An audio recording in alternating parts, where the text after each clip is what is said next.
Gabon deizola guztioi albisteak batean zein bestean Argentinak poliziek arazoak dituzte komunera joan alizateko, emakumeok 134 urte itxaron beharko dugu mundu mailan, gizonekin soldata parekatzeko, arrakalak bere horretan iraungo duelako, gauza ikusita edonola ere, eskuin muturra aurrera eta aurrera, arrakala honek ez ote du egingo ere zabalera. Tira, zer esango dugu? Italian okerrago dabiltzala, kaso ezta?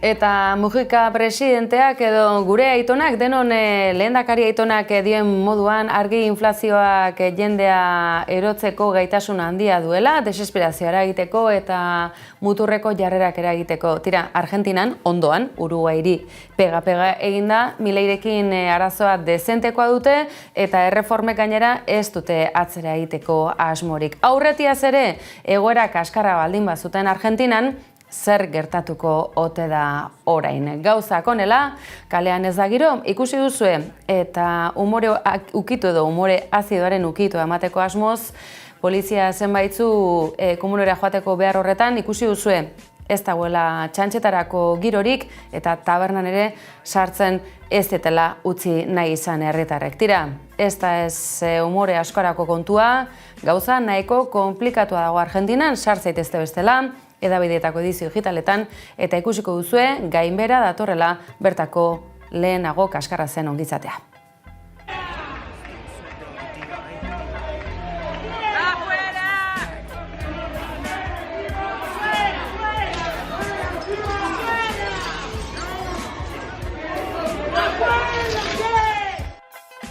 Eta Italian berriz, kolpeka segituko dugu, gaur hortik, eman digulako kolpeka eta esango duzue zer dago aktualitateren laburpena, zoritxarrez, eskuin muturrak gora eta gora egiten ari dela diogunean ez gara txantxetan ari, eta gaza hauek benetan gertatzeko arriskua egon badago. Gauza da kalean istiluak izatea.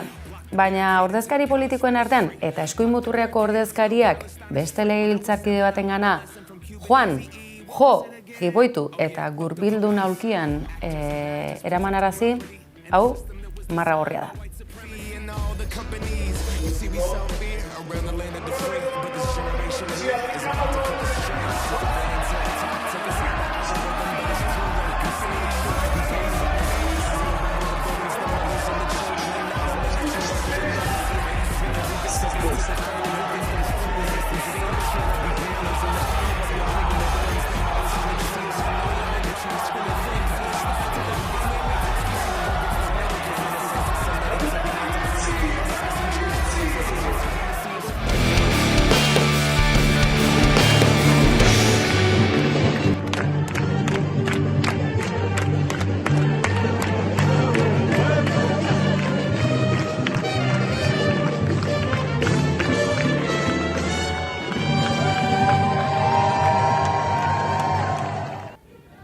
Eta segiko dugu politika kontuetan auzi politikoa izan badelako gizon eta emakumeen arteko arrakala. Eta arrakala hori era ezberdinetara ikusteko aukera daukagu eta munduko ekonomia foroak ere datu zehatzak. Etorkizunera begira jarrita ere 134 urte beharko ditugu, gaurko egoera aintzat hartuta, ze okerrera egiten badu minusa ere jarri zaiokegu, 134 urte gizon eta emakumeen arteko soldata parekoa izan dadin. Soldataz ari gara, ze egitekoen banak eta eranzten baldin badiogu, arrakala hori zakit desagertzeko aukera ere izango ote dugun, oraindik ere kontabilizatzeko arazoa dugulako. Tira, bin bitartean, bela txau izango dugu beti.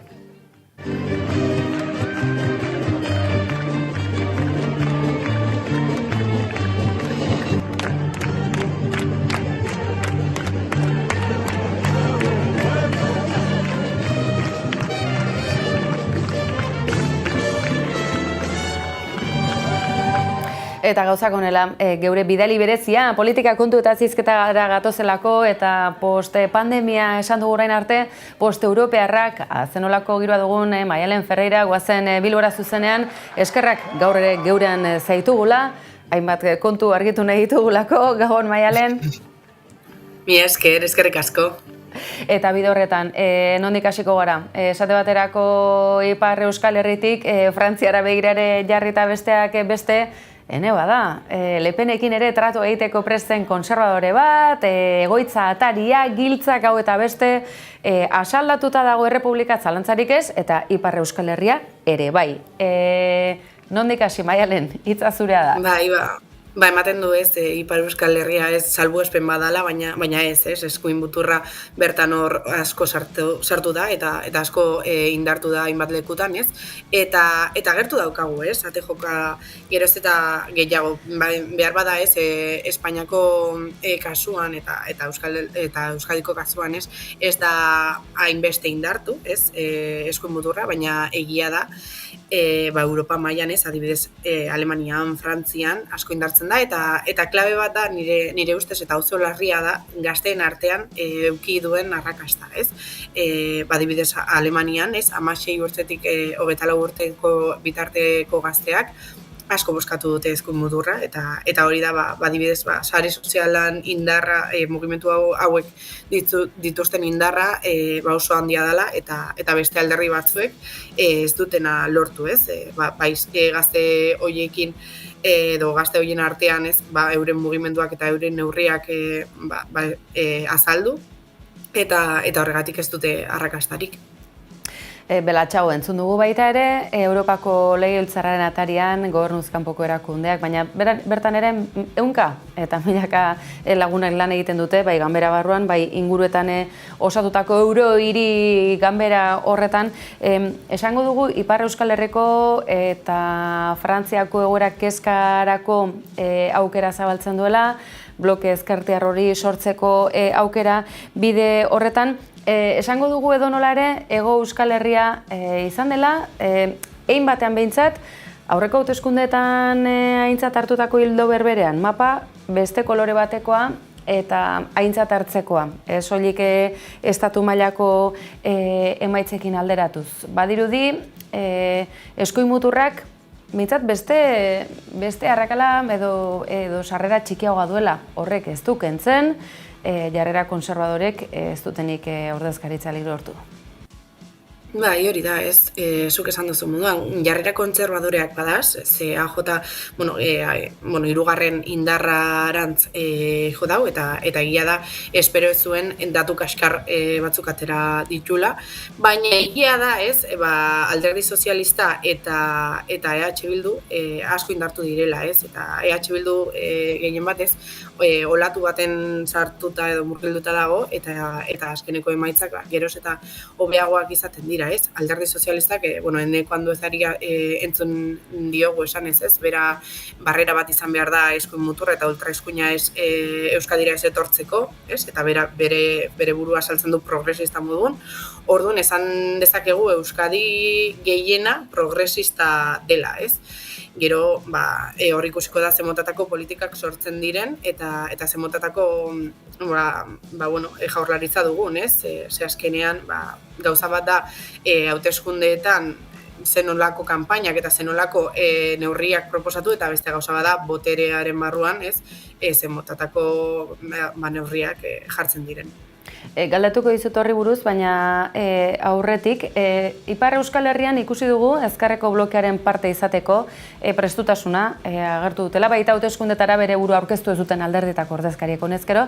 Hego Euskal Herriari dagokionean emaitza hauek aztertu ditugu, baina estatu mailak beti du eragina edo alderantziz, esango dugu, akaso ezkerreko bloke subirauzale horrek indar hartu duela estatuan eta akaso hori izan daitekela alternatiba. Edonola ere, aliatu izan barko luken bloke federala esango dugu, nahiko ahulduta, triskantza eszentekoa, Oilar Borrokare, akaso egin batean, Yolanda Díazek albo batera ustez utzi du bere burua, lehendakari ordetzan segitzea erabakita ere, Pablo Iglesiasek bere kanpaina egin du, eta Irene Monterori dagokionean, akaso pena puntua ere bai, inoiz edo behintzat azken aldiko ministro feministena izan delako, eta akaso ez ditu aurreikusitako bozka horiek eskuratu eta hori oroar bada politika feminista horien kaltetakoa. Koktel honetan nola ikusten duzu kontua? Ez dago erraza, ez da? Ez da erresa, ez? Adibidez, Podemos kanpaina guztia zentratu du Irene Monteroren figuran, ez? Euskadinia ez dugu ikusi ez egitaldirik eta debatetan, ez da, Euskadiko pertsonaik, ez?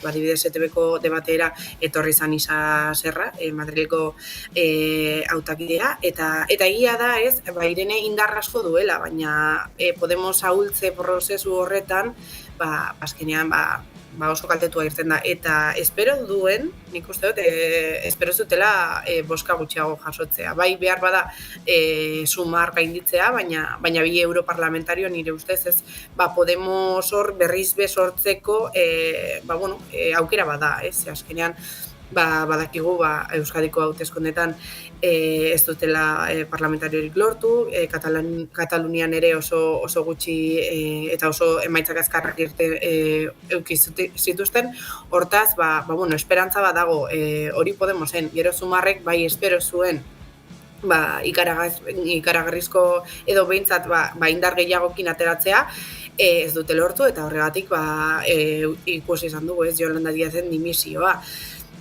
Nire ustez oso aipagarria da, esatea ez, Sumarretik dimititzen duela, baina gobernuan jarraituko duela, ez.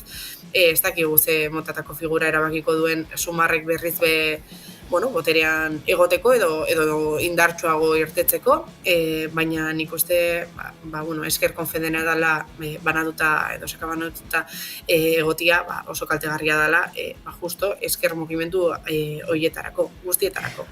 Orain bai, galdetuko dizugun Jaurlaritza berria udazkenean izango da, Legebiltzarreko martxaren hasieran, bitarte horretan udaran ez dakite zer ibiliko ote diren, ajurianean, parrilan zer izango ote den, goazen heltzera, baina atal propioa duenez, mesedez, zer behar ote du Euskadik? Badakizue zer behar duen Euskadik?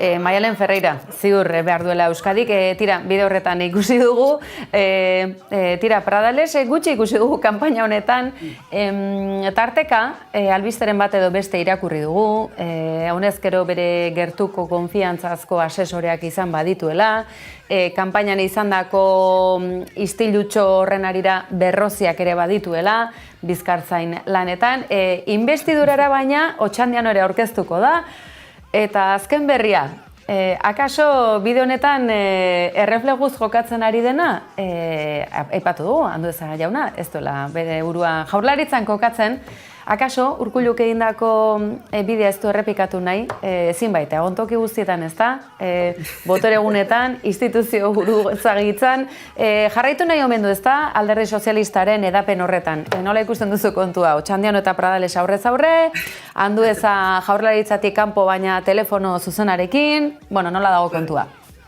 Egia da, ez, bai kanpainan eta bai bere figura osoa, ez, Anduezarena oso konbatiboa da. Hortaz, gobernu baten barruan sartzen baldin baduzu, ez, hori galtzen du. Eta egia da, PSN edo Eusko Alderdi Sozialistan ez dagoela gaur egun, hain, ez dakit, konbatiboa den inor, ez?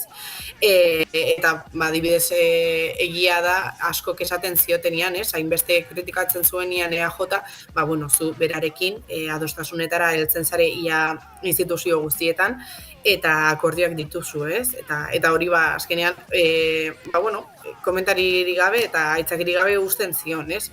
Nik uste horregatik egin du, ez? Bera oposizioa jartzen edo jarraituko du, eta bere kideek, gobernuko ez dakigu zen helburu moduan, baina gobernuko atal ezberdinetan jarriko dira, ez? Eta hor dago ikusia, ez? Nun jarri eta zer eskatu duen Alderdi Sozialista.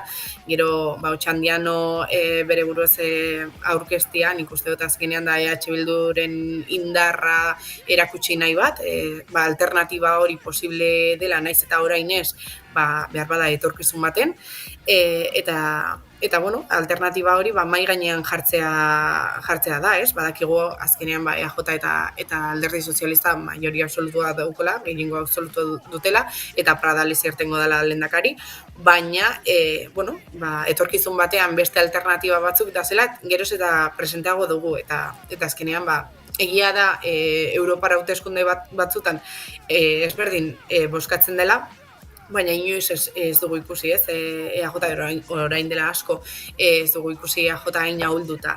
Eta hor, bueno, beste irtenbide batzuk eta beste posibilitate batzuk irekitzen ditu. Ikusiko dugu eta segiko dugu. UPN eta Sanferminak beste baterako utziko ditugu, gaurko atalak zer behar ote du Euskadik ez dirako tarterik ematen horretarako. Maialen Ferreira, mila esker beste behin ere kontu politiko hauei buruz gerturatzeko lan honetan, laguntzagatik eta iturri fidagarri izatagatik datorren astera arte. Eskerrik asko Gabon pasa. Eskerrik asko Gabon zuei, agur. Eta killo!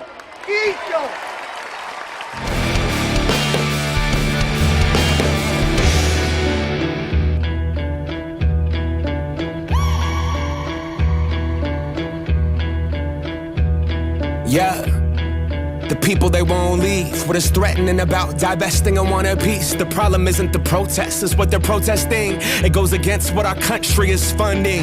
Block the barricade until Palestine is free. Block the barricade until Palestine is free. When I was 7, I learned a lesson from Cuban Eazy-E. What was it again? Oh yeah, fuck the police. Actors and badges protecting property in a system that was designed by white supremacy. But the people are in the streets. You can pay off Meta, you can't pay off me. Eta segiko dugu kontu politikoei heltzen, aktualitate kontuei ere bai, badakizu ez, lakoako hezkuntza sailak, Nazio Batuen erakunde terrorista batekin hitzarmena izenpetu du, zertaz ari zarete, bai, Nazio Batuen erakundeak Palestinako errefuxiatuentzako duen laguntza erakundeak, Israelek terroristatzat jo duen hori, tira, komiki bat garatu dutela ikasgeletan, Palestinako errefuxiatuek azken hamarkadatan bizi izan dutena ikasgeletara gerturatu eta bizipen horiek ezagutu ahal izateko. Izan ere, ez da ez zoritxarrez gaurko kontua, 80. hamarkadako kontakizuna dau eta errefuxiatuek egin beharreko ahalegin horri buruzko kontakizuna da. Ez baita aztekoa, errefuxiatu izateri etzaiola sekula uzten eta horrek eragozpen asko dakartza.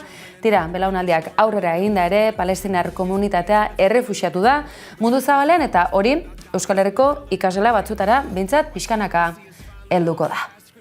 College in Gaza and every mosque, pushing everyone into Rafah and dropping bombs. The blood is on your hands, Biden, we can see it all. And fuck no, I'm not voting for you in the fall. Undecided, you can't twist the truth, the people out here united. Never be defeated when freedom's on the horizon. Yet the music industry's quiet, complicit in their platform of silence. What happened to the artist? What you gotta say? If I was on a label, you could drop me today.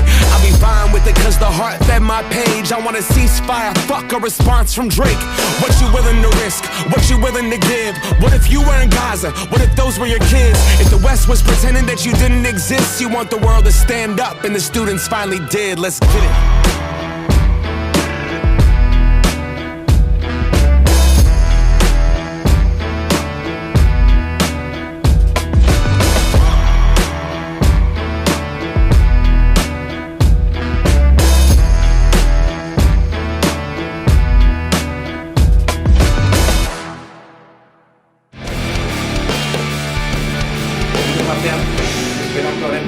Euskara izango da nazioartean hizkuntzari garrantzitsuena.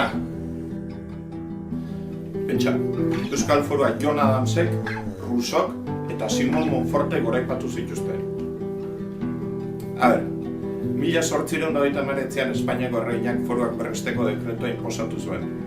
Handik bi urtera Nafarroako lege hitzartua. Bi lege hauek gure foruak eduki sustu zituzten eta honekin Euskal Lurraldeen burujabetasuna amaitu zen. Nola liteke gaur egun, oraindik horrela egotea. Badakizu Ormaiztegi non dagoen, Zumalakarregi museoa non ote den, tira, ez utxik egin eta hemen duzuen erakusketa, azenolako satira badakizu, tarte honetan aktualitatea ukitu azidoarekin heltzeko tradizioa eta misioa dugula, eta nola ez honi buruz ere hitzi nahi genizuen. Enekoitz Telleriaren erreportajea duzue gainera, berrian bertan irakur gai duzuena, sartu eta googleatu, ze akaso gaur egungo sare sozialekin nola alderatu, garai bateko liskar politikoak gaur egun hain bizirik daudenak, ez pentsa, foruen auzia atzean geratutako kontua dela eta oso kontu gaurkoa dela. Tira, aktualitatea, memoria historikoa eta oinarrizko jakintza denak uztartuta, turmixean sartu eta hementxe duzue, Zumalakarreiren erakusketa satiriko hau, momentuz, han bertan, Ormaiztegin, bere museoan duzuena. Eta tira, kontu hauekin batera eta bestera gabiltzala, aizue, umore ukituarekin segituko dugu, baina orain honetan, serioago jarreko gara, Jagoba Arrasate badakizuen, eko bertso zalea dela, badakizuen martxa, egin duela osasunati, baina asko direla, honezkero, Zumalakarreirekin nostalgiko diren zenbaitzu bezalaxe, honezkero, Jagoba Arrasaterekin nostalgiko direnak.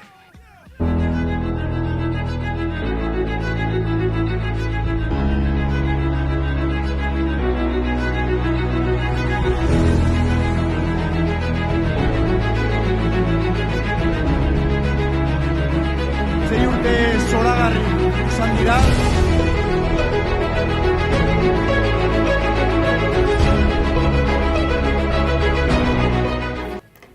Eta alaxe, Jagoba badijoa, baina ez zera bat. Eta nola omentzeko modu ezberdinak daude, ezta? Ikusi zenuten osasuna gainera isuna uste dute jaso duela, omenaldi ezberdinak egiteko estadiotan ezin delako edo zer gauza egin, baina frontoietan bai. Frontoietan pilota bakarrik ez musean ere jokatu daiteke edo kasu honetan bertso saio bat. Jagoba Arrasatek gidatutako bertso saioa, zeren zai zaudete. AEK ere tartean da badakizu eta euskararekin zenolako konpromisua duen osasunako entrenatzailea esango dugu Estelarrak, eta bide horretan agurtzeko modu ezin hobea izango da Antsoaingo frontoian datorren hilaren 20an eta promozio pixka bat egingo diogu, ezta? Iruñereko AEK-koei sarrera eskura duzuela eta tira, atortxurrokena gertu da, baina ez hain gertu. Hau, askoz gertuago. Joan beharraren tristurari, egon izanaren postasuna baizik. Handiak zarete.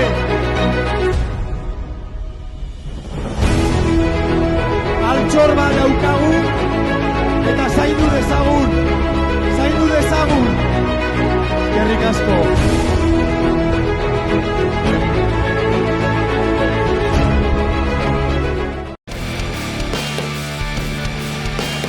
Azken txampan badakizue musika kontuak gaur osteuna izaki. Musika zuzenean, Koldo eta Mendi norri izango ote du? Gaur gauean talde ez ezagunik izango ote da, gailu ezagutzen ote duzue. Azken garaietan holtzan ikusi dituzue eta ekoizpen lanetan, baina ez da gaurko kontua, atzotik datorren proiektua da eta bertan parte hartzen duten musikaria gainera euskal musikan erreferentzia handikoak, besteak beste BAP taldekoak edo eta gaur egun holtza gainean ikusten ditugun Anari bezalako erreferentziasko taldeak. Ez gara gehiago luzatuko, gailu gaur gauean musika zuzenean saioan, Koldo Otamendirekin.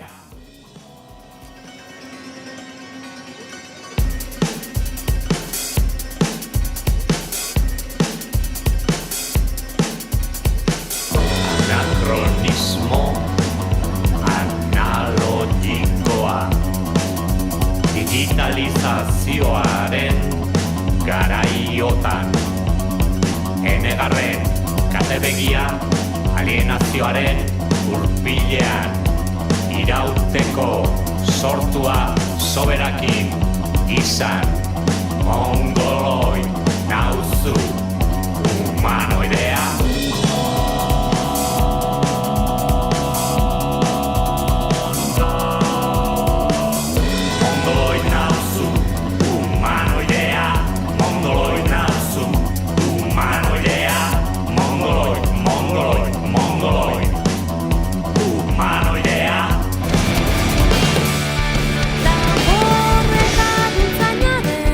Doinua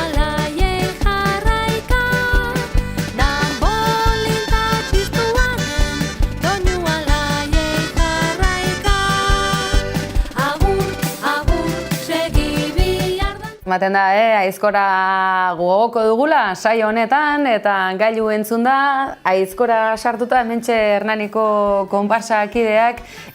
Antzematen da, ez da, udagiroa, baten bate kexu da, eguraldiagatik, baina izue, eguraldiare gora beratxua eta anitza da Euskal Herrian guztia bezalaxe, are gehiago, Kantauri, Isuri alde honetan. Tira, udara ederra datorkigu, naiz eta munduan eko nahasi dugun, eta umore okitua eta burua oxigenatzeko tarteare behar bezalakoa dugunez, eta hori San Juan Mezberak eskainiko digunez, luzatzen ari gara, baina Hernaniko konparsa direnez, tira, aipamen berezein egenien, eta urte osoko lana ere, bideoklip honetan ekarri dute, sare sozialetan duzue ikusgai, zorte honena ematik, eta noski baietz, laster piztuko den suaren bueltan ikusiko ditugun esperantzaz zuek bezalaxe. Bagoaz gaurkoz, baina badakizue astelehenetik ostegunera, kolpez kolpe antenatikat zuekin, zuek gabe ez garelako bat ere, gabon pasa, eskerrik asko.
Erra